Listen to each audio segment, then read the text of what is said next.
21 தேர்தல் நாங்கள் போட்டியிட்டோம். நாங்கள் வேண்டுமானால் வெற்றி பெற முடியாமல் போயிருக்கலாம். ஆனால் அன்றைக்கு அதிமுக வெற்றி பெற முடியாமல் போனதற்கு காரணம் என்ன என்பது தமிழ்நாட்டு மக்களுக்கு தெரியும்.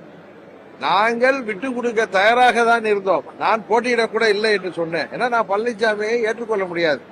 எங்கள் கட்சியை சேர்ந்தவர்கள் போட்டியிட விரும்பினால் போட்டியிட சொன்னேன்.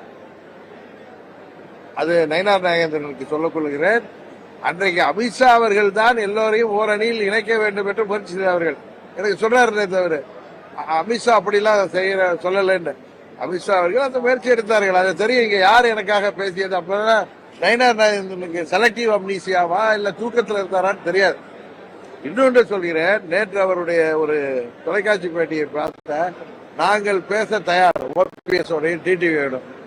ஓபிஎஸ் வெளியேறியது யாருனால் என்பது தெரியும். இப்பொழுது அவர் ஓபிஎஸ் இவர் அமமுகங்கிறது தனி கட்சி. இவருக்கு ஓபிஎஸ்க்காக பேசுகிறார். நான் ஓபிஎஸ் திரும்ப அவர் எதனால வெளியில போனாரு அவர் திரும்பி சேர்க்கணும்னு பலமுறை சொன்னேன். இன்னொன்னு ஓபிஎஸ் அல்ல கூட்டணியில் இருக்கிற யாருக்கு நியாயம் இல்லை என்றாலும் அதை கேட்கக்கூடிய கூட்டணி கட்சியில் உள்ளவன் நான். இன்னொன்னு நான் யாருக்காகவும் எதற்காக இந்த சமரசம் செய்து கொள்ள மாட்டேன். எங்கள் தொண்டர்கள் எங்கள் நிர்வாகிகள் விருப்பம்தான். செய்திகளை உடனுக்குடன் தெரிந்து கொள்ள கீழ்கண்ட கேபிள் மற்றும் டிடிஎச் நெட்வொர்க்குகளில் எம்நாடு செய்தி தொலைக்காட்சியை காணுங்கள். பாதகம் செய்பவரை கண்டால் நாம் பயம் கொள்ளலாகாது பாப்பா.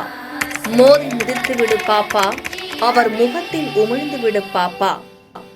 அண்மை செய்திகளை உடனுக்குடன் தெரிந்து கொள்ள இணைந்திருங்கள் எம்நாடு தொலைக்காட்சியுடன்.